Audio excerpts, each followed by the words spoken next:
Hi everyone, our KG education ఛానల్కి స్వాగతం. Mega DSC సంబంధించినటువంటి లక్షలాది మంది అభ్యర్థులందరూ కూడా మీ ముందు మూడు మార్గాలుగా మనం మొదటి నుంచి చెప్పుకుంటున్నాం. తప్పనిసరిగా ఎవరైతే మెగా డిఎస్సి కోసం ప్రభుత్వం ఇచ్చిన షెడ్యూల్ మొత్తం కూడా మాకు అనుకూలంగా ఉందనుకుంటున్నటువంటి అభ్యర్థులు ఎవరు కూడా ఈ వీడియోనే కాదు, యూట్యూబ్లోనే కాదు, అసలు సెల్ ఫోన్తోనే మీరు పూర్తిగా డిస్కనెక్ట్ అవ్వండి. మీ పుస్తకాలతో మీరు కనెక్ట్ అవ్వండి. మీ ప్రిపరేషన్ ముందు కొనసాగించండి. మీకు ప్రభుత్వం ఇచ్చినటువంటి అనుకూలమైనటువంటి వాతావరణాన్ని సద్వినియోగపరచుకోండి. మెగా డిఎస్సిలో క్వాలిఫైడ్ అయ్యి ఎలిజిబుల్ ఉండి టెట్లో మంచి మార్కులు కానీ తక్కువ మార్కులు కానీ ఏదో రకంగా వచ్చి ఏవైతే కొన్ని అంశాల మీద ఒకే జిల్లా ఒకే పేపర్ కావాలంటూ, అలాగే మరో పక్క ప్రిపరేషన్ సమయం 90 రోజుల కంటే ఎక్కువ కావాలంటూ ఎవరైతే ఆందోళన చెందుతూ కొంతమంది అభ్యర్థులు ఉన్నారో మీరు కూడా సెల్ ఫోన్ని 99% డిస్కనెక్ట్ చేయండి. ఉదయం ఒక అరగంట, రాత్రికి ఒక అరగంట మీకు ఏదైనా సమాచారం కోసం తెలుసుకోవడం కోసం కానీ, లేదా మీ అభిప్రాయాలని ప్రభుత్వానికి పెద్దలకి తెలియజేయడం కోసం ఈమెయిల్స్ కానీ, లేదంటే ట్విట్టర్లో ఎక్స్లో పోస్ట్ చేయడం కానీ, అలాంటి విషయాల కోసం రోజులో 1 గంట మాత్రం కేటాయించి మీ ప్రిపరేషన్ మిగతా టైం అంతా కూడా మీ ప్రిపరేషన్కి కొనసాగించండి. మీరు కూడా సెల్ ఫోన్కి ఇలాంటి వీడియోలకి దేనికి కూడా స్పందించకుండా, ఏ వీడియోల కింద కామెంట్లు చేయకుండా మెగా డిఎస్ఎల్ అప్లికేషన్ పెట్టిన ఏ అభ్యర్థి కూడా మీ ప్రిపరేషన్ మాత్రమే కొనసాగించండి. మిగతా అన్ని చోట్ల ఉంటూ అన్ని వీడియోల కింద కామెంట్లు చేస్తూ ఏదేదో మీ టైంని ఉపయోగించుకుంటామనే పేరులోనే మళ్ళీ వ్యర్థం చేసుకునే విధంగా మీరు ఉండకుండా, నా వీడియోనే కాదు ఏ వీడియోని చూడకుండా మీ ప్రిపరేషన్ ముందు కొనసాగించాలని కోరుకుంటున్నాను. అదే సందర్భంలో ఎవరైతే మెగా డిఎస్సిలో అప్లికేషన్ పెట్టడానికి అస్సలు కనీసం అర్హత లేకుండా ఇంతవరకు అప్లికేషన్ పెట్టుకోలేదో, మీకు ప్రభుత్వం ఇచ్చిన నిబంధనల ప్రకారం అవకాశం దొరకలేదో, అలాంటి వ్యక్తులు మాత్రమే మీ యొక్క నిరసన గలాన్ని ధర్మబద్ధమైన మరియు న్యాయబద్ధమైన మార్గంలో ప్రభుత్వానికి మీ ఆవేదన తెలియజేయడం కోసం అందరూ కలిసి మూకుమ్మడిగా ఒక నిర్ణయం తీసుకొని ఒక సత్యమైన, ధర్మమైన, న్యాయబద్ధమైన మార్గంలోనే మీ నిరసన గలాన్ని ప్రభుత్వానికి తెలియజేసి మీ యొక్క అవకాశాలను మెరుగుపరుచుకోవాలి, మీ హక్కులను కాపాడుకోవాలి, మీకు న్యాయం జరగాలని మీ యొక్క ఆవేదన ప్రభుత్వం తెలియజేయండి. ఈ విధంగా మెగా డిఎస్ అభ్యర్థులు 3 మార్గాలను విభజించుకొని 3 మార్గాల్లో ఎవరు ఏ మార్గంలోకి వస్తారో ఆ మార్గంలో ముందుకు కొనసాగించండి తప్ప ఊరికినే వీడియోలు చూస్తూ వాటిని కామెంట్ చేస్తూ మీ టైం వృధా చేసుకోవద్దు. ఎవరికి అవసరమో వాళ్ళు చేయండి. అవసరం లేని వాళ్ళు ఇందులో పాలు పంచుకొని ఇంకా టెట్ ఎందుకు, టెట్లు ఎన్నిసార్లు రాస్తాం, ఇలాంటి కామెంట్లు ఎవరు చేయొద్దు. నిజంగా మీకు అవకాశం ఉంది కనుక మీరు ప్రిపేర్ అవ్వండి. టెట్ కావాల్సిన వాళ్ళు వాళ్ళ అవసరము, వాళ్ళ తాలూకా జీవితానికి అది సంబంధించింది కనుక వాళ్ళ బాధ వాళ్ళు వ్యక్తపరుస్తారు కనుక వాళ్ళకి తప్పదు కనుక వాళ్ళ పని వాళ్ళు చేస్తారు. ఇది అందరికీ మన కేజీ ఎడ్యుకేషన్ ఛానల్ ద్వారా కోరుకుంటూ, మరి ఇప్పుడు ఒక బిగ్ బ్రేకింగ్ న్యూస్. మెగా డిఎస్సికి నోటిఫికేషన్ వేసినప్పటి నుంచి అనేక సమస్యల్లో చిక్కుకుంటూ ఉంటుంటే కొత్తగా మరో తలనొప్పి కూడా వచ్చింది. మెగా డిఎస్సి ఎగ్జామ్ షెడ్యూల్లోనే RRB NTPC graduate exam schedule కూడా ఉండడం అనేది ఇప్పుడు బిగ్ బ్రేకింగ్ న్యూస్ వచ్చింది. మరి దీనికి సంబంధించిన విషయాలు మనం మాట్లాడుకునే ముందుగా మన ఛానల్ ఎవరైనా సబ్స్క్రైబ్ చేసుకోకపోతే సబ్స్క్రైబ్ చేయండి. అలాగే ఈ వీడియోని లైక్ చేయండి, షేర్ చేయండి, అందరికీ షేర్ చేయండి. అదే సమయంలో మీ యొక్క అభిప్రాయాన్ని, న్యాయబద్ధమైనటువంటి అభిప్రాయాన్ని, నమ్మశక్యమైనటువంటి అభిప్రాయాన్ని సవివరంగా ఈ వీడియో కింద కామెంట్ చేయండి. ఇక ముందుగా వీడియోలోకి వస్తే, డిఎస్సి పరీక్షలు అనేవి మనకి జూన్ 6వ తేదీ నుంచి జూలై 6వ తేదీ వరకు కంప్యూటర్ బేస్డ్ ఎగ్జామ్స్ రూపంలోనే మనకి ఎగ్జామ్స్ జరుగుతాయని ఆల్రెడీ ప్రకటించారు. అయితే ఈరోజు ఇప్పుడే వచ్చిన బిగ్ బ్రేకింగ్ న్యూస్ ఏంటంటే ఆర్ఆర్బి ఎన్టీపీసీ గ్రాడ్యుయేట్కి సంబంధించినటువంటి ఎగ్జామ్ షెడ్యూల్ కూడా విడుదలైంది. దాన్ని చూస్తే జూన్ 5వ తేదీ నుంచి జూన్ 23వ తేదీ వరకు దాదాపుగా 15 రోజుల పాటు ఈ ఎగ్జామ్స్ అవుతాయంటూ ఆర్ఆర్బి అనేది, రైల్వే శాఖ అనేది ఆ డేట్స్ అనేది బయటికి అలహాబాద్ కేంద్రంగా విడుదలైతే జరిగింది. ఏది ఏమైనప్పటికీ ఈ 2 షెడ్యూల్ ఒకే టైంలో ఉన్నాయి కనుక ఇప్పుడు మెగా డిఎస్సి చుట్టూ మరొక సమస్య వచ్చి చేరింది. మెగా డిఎస్సి అంటేనే మెగా సమస్యలన్నీ వచ్చి చేరాయి. చాలా సమస్యలు ఉన్నాయి. వీటిని ఎలా పరిష్కరించుకోవాలని అటు ప్రభుత్వం కానీ ఇటువైపు అభ్యర్థులు కానీ కింద మీద పడుతుంటే మరో సమస్య వచ్చి పడింది. ఇప్పుడు ఈ 2 షెడ్యూల్ ఒకేసారి క్రాస్ అవుతున్నాయి కనుక దీని మీద మనం ఒకసారిగా ఆలోచిస్తే రెండు పరీక్షలు రాసే అభ్యర్థుల పరిస్థితి ఏంటి? ఫస్ట్ వన్, ఇది అన్నింటికన్నా అతిపెద్దది. ఎగ్జామ్స్ అనే షెడ్యూల్ ఎవరు మార్చరా, లేకపోతే రాత్రికి పెడతారా, పగలు పెడతారా, ఇవన్నీ తర్వాత విషయం. ఫస్ట్ 2 పరీక్షలు రాసి రెండింట్లో కూడా ఏదో ఒకటి సాధిద్దామని కానీ ఆశిస్తున్నటువంటి అభ్యర్థుల పరిస్థితి ఏంటి? తప్పనిసరిగా రెండింటిని రాసే అభ్యర్థులు వేలాది మంది ఉంటారు. మెగా డిఎస్సికి రాస్తున్నటువంటి లక్షలాది మందిలో తప్పనిసరిగా తక్కువ కూడా 1,00,000 మంది వరకు కూడా ఉండే అవకాశం అయితే ఉంటుంది. ఆర్ఆర్బి, ఎన్టీపీసీ గ్రాడ్యుయేట్ ఎగ్జామ్స్ రాసేవాళ్ళు వేలాదిగా ఉండే అవకాశం ఉంది కదా. వీళ్ళ పరిస్థితి ఏంటి? ఫస్ట్ ఇది మొదటి క్వశ్చన్. 2 ఒకేసారి ప్రిపేర్ అవ్వడం ఎలా సాధ్యం? రెండింటిని ఒకేసారి ప్రిపేర్ అవ్వడం ఎలా సాధ్యం? 2 ఎగ్జామ్స్ ఒకే రోజు పడితే వాటిని దేనిని రాయాలి, దేనిని రాయకూడదు అనేటటువంటి చాయిస్ అనేది ఇక్కడ డిఎస్సి అభ్యర్థులకు కానీ, ఎన్టీపీసీ చదువుతున్నటువంటి అభ్యర్థులకు కానీ ఆ చాయిస్ లేకుండా పోతుంది.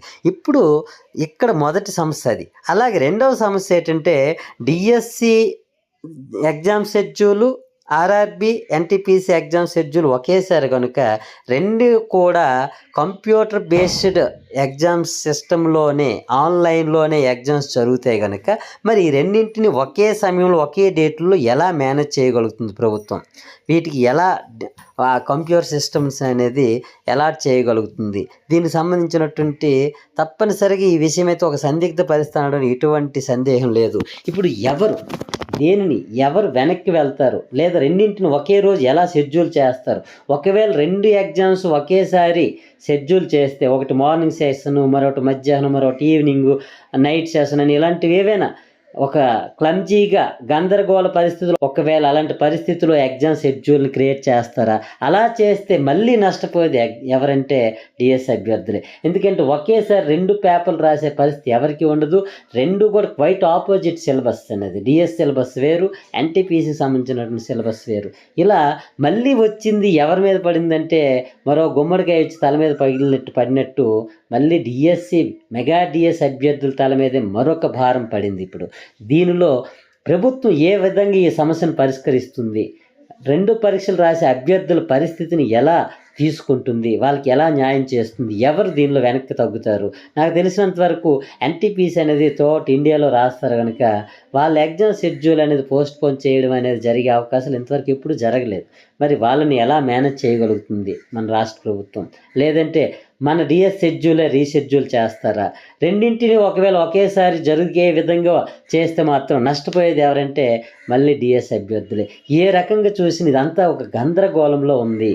అంటే మెగా డిఎస్సి నోటిఫికేషన్ వేసినప్పటి నుంచి సమస్యలే. మళ్ళీ ఇది కొత్తగా మరొక రకంగా వచ్చింది. ఒక రకంగా నిరుద్యోగులకి ఇది శుభవార్త. ఒక ఆర్ఆర్బి, ఎన్టీపీసీ ఎగ్జామ్స్ వచ్చిందని దానికోసం వేలాది మంది, లక్షలాది మంది ఎప్పటి నుంచి ఎదురు చూస్తూ ప్రిపేర్ అవుతూ ఉన్నారు. వాళ్ళకి ఇది ఒక శుభవార్త. కానీ అదే సమయంలో డిఎస్సి కోసం ఎదురు చూసే అభ్యర్థులు లక్షలాది మంది ఉన్నారు. రెండింటిని కలిపి రాస్తూ వాళ్ళ అదృష్టాన్ని పరీక్షించుకోవడం కోసం కష్టపడుతున్న అభ్యర్థులు వేలాదిగా ఉంటారు. ఇప్పుడు వీటన్నింటిని ఒక క్లమ్జీ వాతావరణంలో ఉన్నటువంటి పరిస్థితిని ప్రభుత్వం ఎలా చక్కదిద్దుతుంది? ఈ రైల్వే బోర్డు కానీ, మన డిఎస్సి బోర్డు కానీ ఏ విధంగా ఈ సమస్యల మధ్య ఒక సమన్వయం ఏర్పరచు మరికొంతకాలం కొనసాగుతుందో, దీనిలో ఏది ఎలా జరుగుతుంది ఎవరూ చెప్పలేం. కానీ తప్పనిసరిగా డిఎస్ అభ్యర్థులకైతే మరో సంకట పరిస్థితి వచ్చింది. మరొక ఇబ్బందికరమైనటువంటి వాతావరణం, మరొక సమస్య తేడా. ఇంతవరకు టెట్ లేదనేసి లక్షలాది మంది ఒక పక్క ఇబ్బందులు పడుతుంటే, ఏజ్కి సంబంధించినటువంటి ఫ్యాక్టర్తో వేలాది మంది అభ్యర్థులు నష్టపోతుంటే, మరో పక్క క్వాలిఫైడ్ అయిన డిఎస్సిలో అప్లికేషన్ పెట్టిన ప్రిపరేషన్ సమయం చాలదంటూ లక్షలాది మంది ఒక పక్క ఆందోళన చెందుతుంటే, మరో పక్క ఒకే జిల్లా ఒకే పేపర్ పెట్టండి అంటూ మరొక విధానంలో అభ్యర్థులు ఆందోళన చెందుతుంటే, ఇన్ని సమస్యల్లో ఒక పక్క మెగా డిఎస్సికి సంబంధించిన అభ్యర్థులందరూ కొట్టుమిట్టాడుతుంటే మరొక రకమైన సమస్య కూడా వచ్చి అందులో చేరింది. ఇలా సమస్యలన్నింటి చుట్టూ మెగా డిఎస్సి తిరుగుతుండడం, దీన్ని ఏ విధంగా ప్రభుత్వం పరిష్కరించి అభ్యర్థులందరికీ న్యాయం చేస్తుందో మరి కొంతకాలం ఎదురు చూస్తే తప్ప మనకైతే తెలియదు. ఏదేమైనప్పటికీ లక్షలాది మంది అభ్యర్థులకైతే వాళ్ళందరూ కూడా కన్ఫ్యూజ్ అవ్వకుండా వాళ్ళకి తగిన సమయాన్ని ప్రకటిస్తూ ఒక రకంగా రీషెడ్యూల్ డిఎస్సి చేసి డిఎస్ అభ్యర్థులు ఏవైతే అడుగుతున్నారో వాటి యొక్క హక్కులు ఏవైతే అడుగుతున్నారో అవన్నింటినీ నెరవేర్చడానికైతే ఒక రకంగా మార్గం దొరికింది. నిజంగానే వాళ్ళకి ఒక టెట్ వేసి డిఎస్సికి తగిన సమయం ఇస్తే అవన్నింటికి వెనక్కి వెళ్ళేటప్పుడు ఎన్టీపీసీ ఎగ్జామ్స్ అనేవి ముందు అయిపోతాయి కనుక ఈ రకంగా ప్రభుత్వం అయితే మెగా డిఎస్ అభ్యర్థులకు న్యాయం 2 రకాలు డబుల్ ధమాకా. ఒక పక్క వాళ్ళు అడిగిన కోరికలు తీర్చడమే కాకుండా వాళ్ళ హక్కులు కాపాడటమే కాకుండా మళ్ళీ ఎన్టీపీసీని కూడా ఒక నెల రోజుల ముందు రాసుకునే అవకాశం ఎవరైతే 2 ప్రిపేర్ అవుతున్న వాళ్ళకి దొరుకుతుంది కనుక ఈ రకంగా ప్రభుత్వం ముందు ఒక మార్గం అయితే ఉంది. కానీ ప్రభుత్వం ఆలోచన ఎలా ఉంటుంది, దీనికి సంబంధించిన అధికారులు కూడా దాని మీద స్టడీ చేస్తారు. వాటికి సంబంధించిన వాళ్ళకి మనకి సంబంధించినటువంటి ఏవైతే ఈ కంప్యూటర్కి సంబంధించినటువంటి స్లాట్స్ అనే బుకింగ్ డేట్స్, వాటికి సంబంధించిన టైమింగ్స్ వీటన్నింటిని ఆలోచించి సరైనటువంటి నిర్ణయం సరైన సమయంలో ప్రభుత్వం తీసుకొని మెగా డిఎస్ అభ్యర్థులందరికీ, అదే సమయంలో ఎన్టీపీసీకి సంబంధించి చదువుతున్నటువంటి అభ్యర్థులందరికీ మన రాష్ట్రం తరపున ఈ ఎగ్జామ్స్ రెండింటిని రాస్తున్న లక్షలాది మంది అభ్యర్థులందరి జీవితాన్ని, వాళ్ళ భవితవ్యాన్ని అధికారులు ప్రభుత్వం సమన్వయంతో అభ్యర్థులకు సంబంధించినటువంటి పరిస్థితుల్ని, వాటి చుట్టూ ఉన్న సమస్యలను అర్థం చేసుకుంటూ వాళ్ళకి న్యాయం చేసే విధంగా ప్రభుత్వం ముందుకు వెళ్ళాలని డిఎస్సికి సంబంధించినటువంటి ఎన్టీపీసీకి సంబంధించినటువంటి లక్షలాది మంది అభ్యర్థులు అయితే కోరుకుంటున్నారు. మరికొద్ది రోజుల్లో మరికొన్ని గంటల తర్వాత ఇకన చాలామంది అభ్యర్థులు ఇకన వీటికి సంబంధించిన విషయాలు కూడా రెండింటిని ఎలా చదవాలి, ఏం చేయాలని ఆందోళన ఇకన స్టార్ట్ అవుతాయి.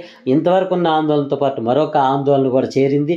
ఏదేమైనా మెగా డిఎస్ అభ్యర్థులు కానీ ఎన్టీపీసీ చదువుతున్నటువంటి అభ్యర్థులు కానీ ఎవరు కూడా నిరాశ చెందకుండా మీ యొక్క సమయాన్ని కంప్లీట్గా క్వాలిఫైడ్ అయిన వాళ్ళు దానికి సంబంధించి దాన్ని చూస్తూనే మీ ఎగ్జామ్స్ ప్రిపేర్ అవుతూనే మీ అభిప్రాయాల్ని ప్రభుత్వానికి న్యాయబద్ధమైన ధర్మబద్ధమైన మార్గంలోనే మీ ఆవేదన తెలియజేయండి. తప్పనిసరిగా పెద్దన్న వంటి పాత్రలో ఉన్నటువంటి ప్రభుత్వం అనేది తప్పనిసరిగా లక్షలాది మంది అభ్యర్థుల భవితవ్యాన్ని తప్పనిసరిగా న్యాయబద్ధమైన, అందరికి అనుకూలమైన, ఆమోదయోగ్యమైన మార్గంలో పరిష్కరిస్తారని ఆశిస్తూ మరొకసారి అందరికీ ఎగ్జామ్ డేట్స్ విడుదలయ్యే గనుక అందరికీ ఇది ఒక శుభవార్త తెలియజేస్తూ మరొకసారి అందరికీ మంచి జరగాలని మరొకసారి కోరుకుంటూ ఈ వీడియో మీకు నచ్చినట్లయితే లైక్ చేయండి, షేర్ చేయండి. అలాగే మన ఛానల్ ఎవరైనా సబ్స్క్రైబ్ చేసుకోకపోతే సబ్స్క్రైబ్ చేయండి, అందరి చేత సబ్స్క్రైబ్ చేయించండి.